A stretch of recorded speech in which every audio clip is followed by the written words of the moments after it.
बच्चों, आप सभी का स्वागत है आपके अपने चैनल हिंदी बोध पर। आज हम इस वीडियो में पढ़ेंगे क्लास 6 के सिलेबस में शामिल लेसन 15 और पाठ का नाम है नौकर। इस वीडियो में आप पढ़ेंगे टेक्स्ट बुक के क्वेश्चन आंसर्स।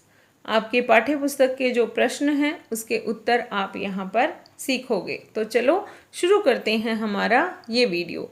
पहला प्रश्न है हमारा पाठ्य पुस्तक का, आश्रम में कॉलेज के छात्रों से गांधी जी ने कौन सा काम करवाया और क्यों। जो बच्चे आए थे कॉलेज के गांधी जी से मिलने, तो उनसे उन्होंने क्या काम करवाया और क्यों करवाया। तो सही उत्तर है, आश्रम में गांधी जी के कॉलेज के छात्रों से गेहूं बीनने का काम करवाया। उन छात्रों को अपने अंग्रेजी भाषा के ज्ञान पर बड़ा गर्व था। गांधी जी उनके इस अहंकार को तोड़ना चाहते थे। वे ये शिक्षा देना चाहते थे कि अधिक पढ़ लेने पर भी हमें छोटे कार्य में संकोच नहीं करना चाहिए। अगला हमारा प्रश्न है, आश्रम में गांधी कई ऐसे काम करते थे जिन्हें आम तौर पर नौकर करते हैं। पाठ से ऐसे हमें 3 एग्जाम्पल देने हैं जो इस बात को प्रमाणित करते हों। तो हमारा उत्तर इस प्रकार है, आश्रम में गांधी जी कई ऐसे कार्य करते थे जिन्हें आमतौर पर नौकर चाकर करते हैं। ये कार्य निम्नलिखित हैं। पहला है, गांधी जी आश्रम में अपने हाथ से चक्की से आटा पीसा करते थे। वे बर्तनों की सफाई अपने हाथों से करते थे और रसोई घर में सब्जियों को धोने, छिलने, काटने का कार्य भी वो स्वयं करते थे। गांधी जी रसोई घर के सफाई का भी पूरा ध्यान रखते थे। तो आटा पीसना, अब बर्तन साफ करना और रसोई घर में सब्जियां छीलना, काटना, ये काम वो स्वयं करते थे। तो ये उदाहरण हमें पाठ में मिले हैं। अगला प्रश्न है, लंदन में भोज पर बुलाए जाने पर गांधी जी ने क्या किया। जब लंदन में गांधी जी को वहां के छात्रों ने भोज पर बुलाया तो गांधी जी समय से पहले पहुंचकर तस्तरियां धोने, सब्जी साफ करने और अन्य छोटे मोटे काम करने में सहायता करवाने लगे। अगला प्रश्न, गांधी जी ने श्रीमती पोलक के बच्चे को दूध कैसे छुटवाया। तो सही उत्तर है, श्रीमती पोलक का बच्चा रात को दूध पीने के लिए अपनी माँ को सारी रात जगाए रखता था। इससे वे काफी कमजोर हो गई थी।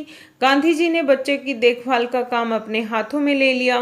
रात को घर देर से पहुंचने पर भी श्रीमती पोलक के बिस्तर से बच्चे को उठाकर अपने बिस्तर पर लिटा लेते थे। उन्हें पानी पिलाने के लिए एक बर्तन भी पानी का भर कर रखते थे। बच्चे को 15 दिन तक उन्होंने अपने साथ बिस्तर पर सुलाया। अपनी माँ से 15 दिन तक अलग होने पर बच्चे ने माँ का दूध छोड़ दिया। अगला प्रश्न है, आश्रम में काम करने व कराने का कौन सा तरीका गांधी जी अपनाते थे। इसे पाठ पर पढ़कर हमें ये उत्तर लिखना है। तो उत्तर है, आश्रम में गांधी जी स्वयं काम करते थे तथा दूसरों को भी अपना काम स्वयं करने के लिए प्रोत्साहित करते थे। वे अपना काम किसी और से करवाना पसंद नहीं करते थे। वे किसी के पूछने पर उसे तुरंत काम बता देते थे। गांधी जी को स्वयं काम करते देखकर कोई भी मना नहीं कर पाता था। वे काम करने वालों को कभी नौकर नहीं समझते थे, वरन उन्हें भाई या बहन मानते थे। आगे है प्रश्न भाषा की बात का, जो एक प्रश्न है और वो है, पिसाई संज्ञा है। पीसना शब्द से ना निकाल देने पर पीस धातु रह जाती है। पीस धातु से आई प्रत्यय जोड़ने पर पिसाई शब्द बनता है। किसी किसी क्रिया में प्रत्यय जोड़कर उसे संज्ञा बनाने के बाद उसके रूप में बदलाव आ जा जैसे ढोना से ढुलाई, बोना से बुआई। मूल शब्द के अंत में जुड़कर नया शब्द बनाने वाले शब्दांश को प्रत्यय कहते हैं। अब देखिए, प्रश्न में आपको समझाया गया प्रत्यय क्या है। तो प्रत्यय क्या है, मूल शब्द के अंत में जो नया शब्द बनाने के लिए जो शब्दांश जुड़ता है। मूल शब्द के अंत में जो शब्दांश जुड़ता है और उसके जुड़ने से एक नया शब्द बन जाता है, उसे क्या कहते हैं, उस शब्दांश को क्या कहते हैं, प्रत्यय कहते हैं। ये बात आपको बताई गई।